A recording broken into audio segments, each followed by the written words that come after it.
This is Art Sense, a podcast focused on educating and informing listeners about the past, present, and future of art. I'm Craig Gould. On today's episode, I speak with Ileen Gallagher, an event producer who has worked with the estate of Jean-Michel Basquiat to create an immersive experience that introduces viewers to the iconic artist from the perspective of his family. Interviews with Basquiat's younger sisters Jeanine and Lisane, his stepmother Nora, and a variety of friends are interspersed with personal effects and mementos that he left behind, as well as more than 200 works of art that have never been seen in public.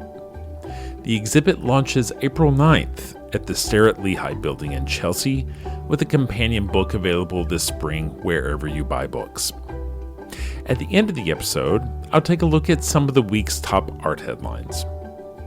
But first, creating an intimate and immersive portrait of Jean-Michel Basquiat with Ileen Gallagher.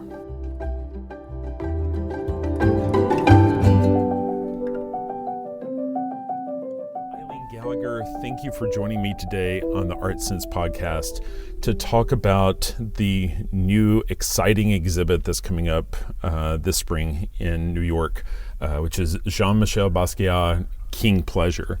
Where should we start? How did the exhibit come about? So the estate of Jean-Michel, that's run by his two sisters, Jeanine and Lisane, and his stepmother, Nora Fitzpatrick, they have a large collection of Jean-Michel's work that's never been seen. And it's an idea that's been brewing since 2017, I'd say, when they first approached me to help them conceive of this exhibition. And so I had curated an exhibition of the Rolling Stones, and they had seen it, and it resonated with them because some of it was kind of straight exhibition of kind of works of art, and other parts of it were more immersive. And that was something that they thought that they wanted for this exhibition. And so we started to kind of talk about it and looked at places, and it turned out in 2017 they really weren't ready to kind of go full force. In August of 2020, they called me again and said, okay, we're ready now. So we started putting together the exhibition. They have selected all the works for the exhibition. It is kind of, it's not your typical Jean-Michel exhibit. It's not kind of a white wall art exhibition. David Adjaye has designed a very kind of bespoke environment for these works. It's kind of these very beautiful, hand-hewn wood walls in different tones. There's music in many parts of the exhibition. There are 3 kind of immersive environments, one showing his childhood home, one showing his studio, and the third one showing the VIP room of the Palladium nightclub. And so are those like recreations of those types of rooms? They are. They're kind of like, I call them evocations more than recreations. But yes, we have the 2 original paintings from the Palladium, and we have video and music playing in there to kind of evoke a nightclub setting. We're recreating part of Jean-Michel's studio at Great Jones Street, and then also creating little pieces of his childhood home in Brooklyn. I haven't had the opportunity to obviously see the exhibit yet, but I have read the accompanying book from cover to cover. There are places in there where there are playlists, kind of like the Great Jones playlist, and maybe what his father Gerard would listen to at home. Is that sort of what we can expect musically in those different spaces? Yeah, there are 4 playlists that were put together by Jeanine and Lisane. One childhood, another one music that he was listening to in his studio, another one for the Palladium nightclub, and another one by artists who have been influenced by Jean-Michel since his passing. And actually, we're working with Spotify, and you'll be able to link to those complete playlists through Spotify. That's really interesting. So you mentioned that Jeanine and Lisane maybe weren't necessarily fully ready in 2017 but were fully ready in late 2020. I don't want to make any assumptions, but what do you think changed? I think, I've worked on a lot of these types of projects, and I don't think that people really realize the enormity of the task when they first start out. And I think that it took them a while to kind of fully wrap their heads around it. They wanted to be fully in control of the project, both curatorially and financially. And so, and they wanted to make sure that they had the resources in both capacities to make this exhibition happen.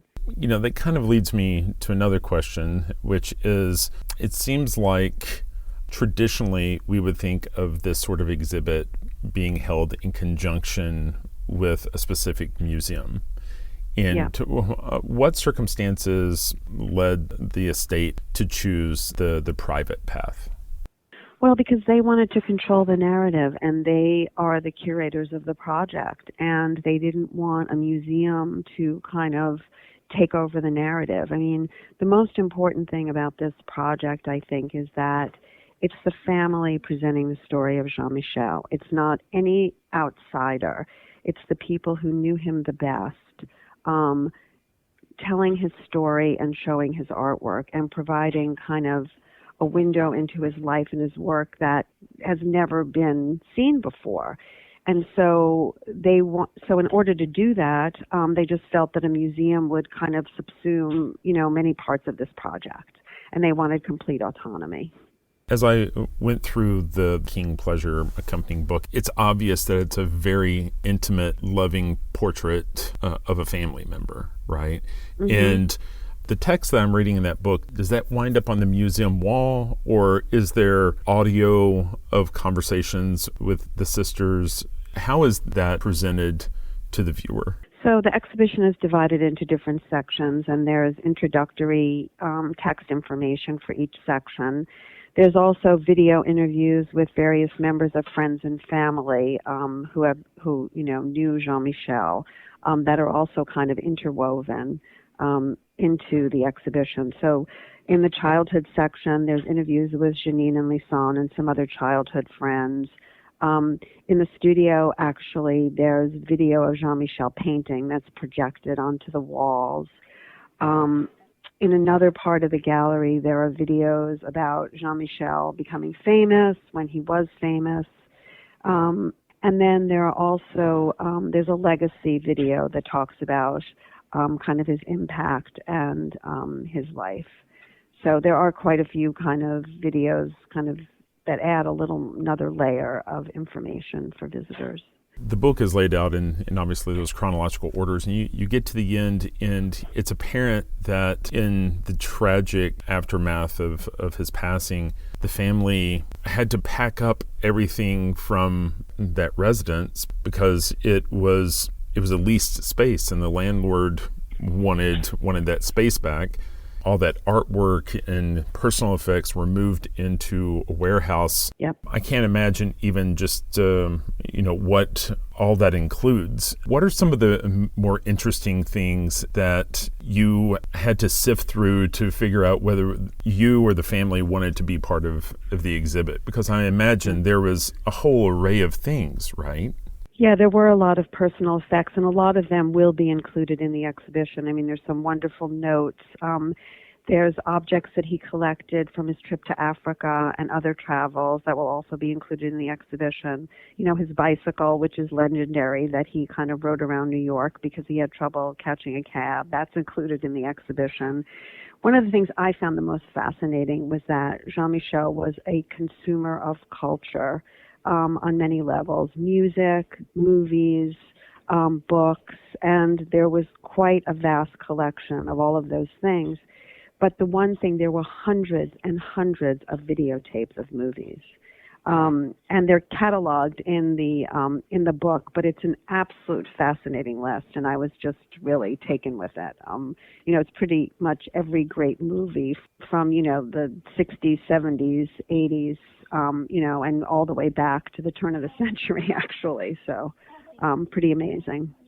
And that was something that struck me also, is like when you see his work, it's obvious that he's just pulling things from from history. He's pulling things from popular culture. He's just pulling. And it sounded like the way he created art was just as something popped into his head, he would stop, whether he was, eating a bagel or talking to someone, and just walk over and add text to a piece. And I can only imagine how he would have reacted with the access that the internet gives us these days, because it seems like he was really an autodidact in terms of just consuming history, consuming media.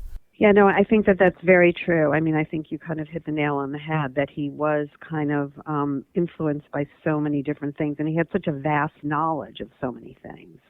That's what's so extraordinary. I mean, Anina Nosé tells a story about kind of meeting Jean-Michel and him giving her a book about Duchamp, and she says, like, how many artists of that, that young and that kind of just starting out in their careers would have known about Duchamp? I mean, so, he just had such a appetite for learning and for, history and culture. And so let me ask you this. What do you think it is about Jean-Michel Basquiat that you think continues to resonate with people as much now as it's ever been?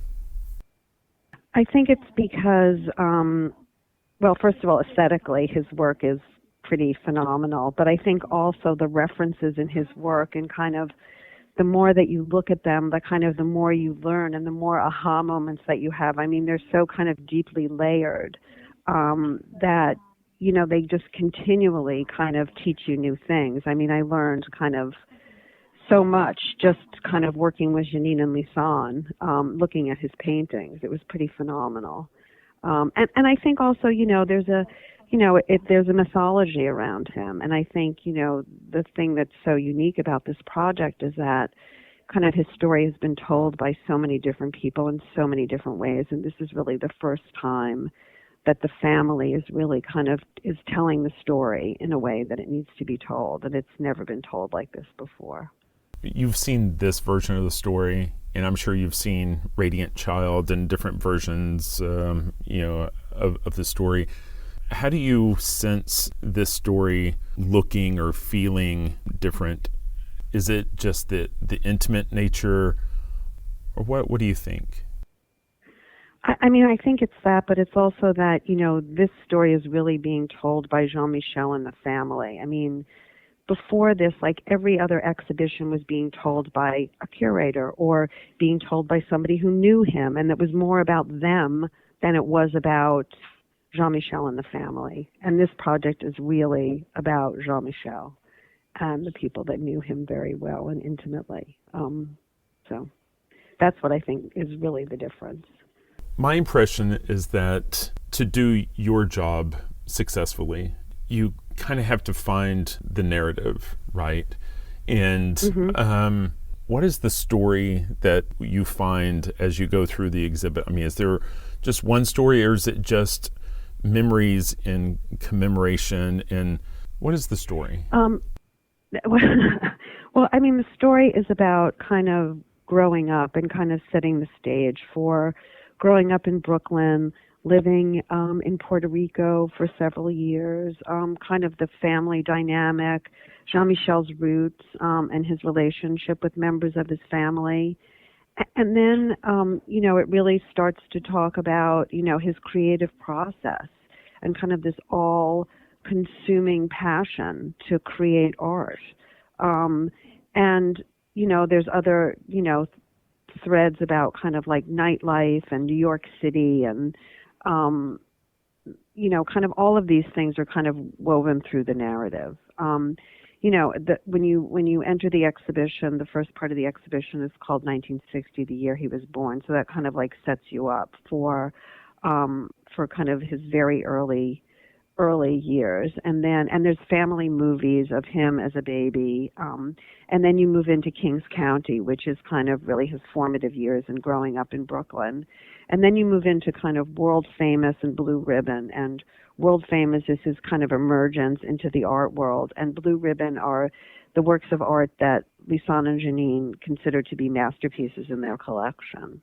So there's this rhythm in the exhibition where you're kind of in galleries that are just purely looking at art, and then you're kind of in these immersive environments that kind of take you a little bit deeper into Jean-Michel's world.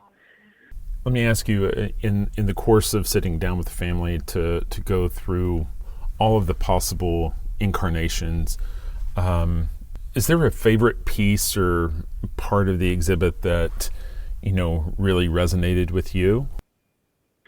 It's hard to say. I mean, I think that the studio setup is really special because there's so many personal artifacts and works of art in there, and also the fact that we're kind of having this projection of Jean-Michel painting. I mean, the idea is that you kind of, feel his real kind of creative process when you enter this environment. So that's probably my favorite part. And there's music playing as well, so. I know that these immersive Van Gogh exhibits became all the rage last year. Was there ever the temptation to try to take it to that level of what's the best way to say it? Showmanship. Oh God, no. Right. I was hoping you would say that. Right? Absolutely not. I mean, when we talk about immersive environments, we talk about immersive environments with real artifacts and real things, as well as audio and video. It's not one-dimensional like Van Gogh was. This is very three-dimensional in many ways. So yeah, no, we wouldn't attempt anything like that. If someone comes to the exhibit, do you think there's going to be a particular part of the exhibit that especially surprises someone? When you got into helping the family and look at all this material, what surprised you? What did you come across that you're like, this is amazing. This is something I would have never anticipated. I mean, I think it's just the sheer number of works that have never been seen, and the drawings and the intimacy of the drawings are really pretty spectacular. I mean, obviously they have, some masterpieces and, some of his paintings on wooden fences and wood and large canvases, but I think the drawings are pretty extraordinary, and there's a lot of them in the exhibition. Also, kind of the family photographs and the personal artifacts are also pretty amazing. I think it's just really the combination of all of that just will give visitors a picture of Jean-Michel that they've never had before. So are there any thoughts about the exhibit traveling? What do you think? Yes, I think we're exploring the possibilities of it traveling. Again, it's probably not a question you have an answer to, but has the family ever thought about having a permanent space? I think it might be something they could be considering in the future. But this is kind of, this is almost like dipping your toe in the water, in terms of exhibitions and, showing his work publicly. So, I don't think anything's off the table. I read about some of the things that you've done, and it looks like you've really created some amazing visitor experiences over the years. Oh, thanks. You mentioned the Rolling Stones, but, it looks like there's just a whole list of amazing experiences that you've been involved with over the years. Can you just kind of call to mind a few that kind of highlight, the best of your career? Sure. Well, I mean, I've been lucky to work with some of the cultural icons. I worked with Walt Disney's daughter on the Walt Disney Museum in San Francisco, which was a very kind of unique project. And again, kind of working with a family legacy and dynasty to create a very personal portrait of a man. That was pretty extraordinary. And then I would say also Harley Davidson's 100th anniversary, again, kind of a cultural icon of a company with really kind of a big popular culture aspect to their motorcycles. I think those are a couple of the things that I've worked on. I also, worked at the Rock and Roll Hall of Fame for several years. So I really kind of embrace these stories that you can really tell history through kind of popular culture and cultural identification with the subject matter. And Jean-Michel is the same way. I mean, his, even though he's a fine artist, kind of his legacy is kind of way beyond just his artwork. And that's what I think is the commonality between all the other projects I've worked on as well. Same thing with the Rolling Stones. I mean, they're musicians, but their cultural influence goes way beyond their music. And so, it was obvious, part of the story. I hate to backtrack for a moment back to Jean-Michel's story, but it seemed like part of the story, at least as it's laid out in the book, and I feel like other people have kind of touched on it before, is Jean-Michel's relationship with his father, and his father's expectations based on the expectations his culture had on him growing up. They both wanted success, but it was obvious that how Jean-Michel was going about it didn't really seem to lend itself to any sort of confidence that success was going to happen. And is that complicated relationship between his father's expectations and trying to fulfill that in his own way, is that something that is touched on in the exhibit? Yeah, I mean, I think it is. I mean, probably more in the book than in the exhibition. But, the irony is that Gerard Basquiat had kind of like a similar trajectory to his son. I mean, he left Haiti as a young man with basically nothing to seek fame and fortune in New York City. And, when you think kind of what Jean-Michel went through, it wasn't dissimilar. I mean, in some ways, he kind of left home and felt that this was something that he had to do. And, I think Gerard was kind of worried for him. What happens if he didn't succeed? I mean, you want the best for your children. And, being an artist isn't exactly a sure path to success, that's for sure. Absolutely. So, I think that that's really, the narrative that, Gerard supported him along the way, but was so, kind of worried and concerned that, how difficult it was going to be. But, the determination of Jean-Michel, kind of led him on this path. So. The specifics for the exhibit, it's the Starrett-Lehigh Building, correct? Correct. And when does the show open? April 9th. April 9th. And if folks are interested in the show or the book, is there a website to direct people to? Yes, the King Pleasure website, BasquiatKingPleasure.com. What else should we know, Ileen? Is there anything that I have failed to highlight that you think is really interesting? I think you've done a very good job. The other thing I would add is that the Palladium space that we're creating, during the run of the exhibition, we'll be having special events and programs in there. We've been working with Vice is another one of our sponsors, and they're going to be working with us for some fashion shows, films, talkbacks. So we're really trying to activate that space during the run of the exhibition as well. So, interesting. So it's you've in addition to an exhibit, you've created a nightclub right there. Exactly. We want everybody to kind of relive their misspent youth in the 1980s. And if you weren't alive then, you have a chance to do it now. So has anyone asked to be married in the exhibit yet? Not yet. Well, listen, the exhibition hasn't. It's not fully birthed yet, so it's still, is still working on it, and we'll be working up until the last minute to get everything perfect. So are you under stress right now? Just a little. Just a little. So, but yeah, it's going to be amazing. I think it will really blow people's minds. I mean, I think just the combination of Jean-Michel's work in this environment, designed by David Adjaye, it's so unique and so magnificent that I think people will just be absolutely blown away by it. Well, Ileen, it's been a real pleasure speaking with you today. Thank you. I can't wait to experience the exhibit myself, and I wish you the best of luck in trying to get sleep between now and April 9th. Thank you so much.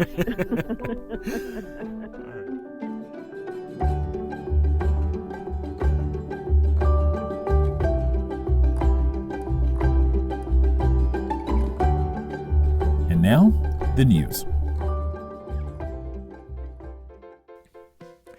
We're beginning to see a rollback of vaccine and mask policies at museums as fears of the Omicron COVID variant finally wind down. As of March 7th, New York City has finally eliminated local vaccine and mask policies. But that doesn't mean that vaccine and mask policies aren't still in place. While museums like the Met and the Brooklyn Museum no longer require the precautions, museums like MoMA and the Whitney do. In D.C., the Smithsonian and the National Gallery no longer require masks. On the West Coast, LACMA is still requiring vaccination proof and masks, while other museums like MoCA require a mask if you don't have proof of vaccination. The bottom line is if you're not vaccinated, you probably want to check your museum's policy before heading out to that show you're planning to see. In response to the fighting in the Ukraine, if you're looking for ways you can get involved in supporting artists displaced by the conflict, we have a few suggestions. The Ukrainian Emergency Art Fund is a fundraising campaign from the Kyiv-based art gallery The Naked Room, which is representing Ukraine at the Venice Biennale.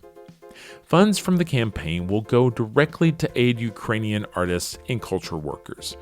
You can learn more at ueaf.moca.org.ua.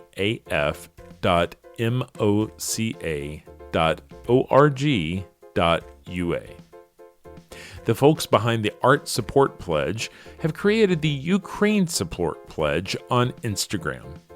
Use the hashtag #Ukraine Support Pledge to find work for sale for either $200 or £200 each, whose proceeds will then be donated to relief funds through the Just Giving site.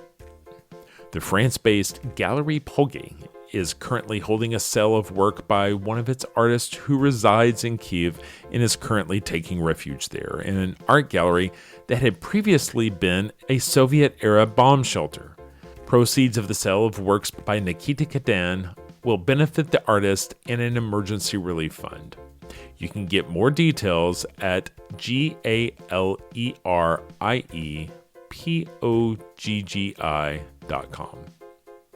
And lastly, check out your favorite NFT marketplace. Each is promoting a sale of NFTs that benefit war relief efforts. If you haven't dipped your toe into the NFT water yet, this might be the perfect reason to take that first step.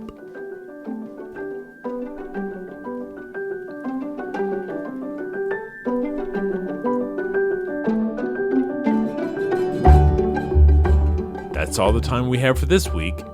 You've been listening to Art Sense. You can find the show on Apple Podcasts, iTunes, Google Play, Stitcher Radio, Spotify, or your favorite podcast app. If you've enjoyed this podcast, be sure to subscribe. And while you're there, please rate the show and leave a quick review. Your feedback is the key to other folks finding us.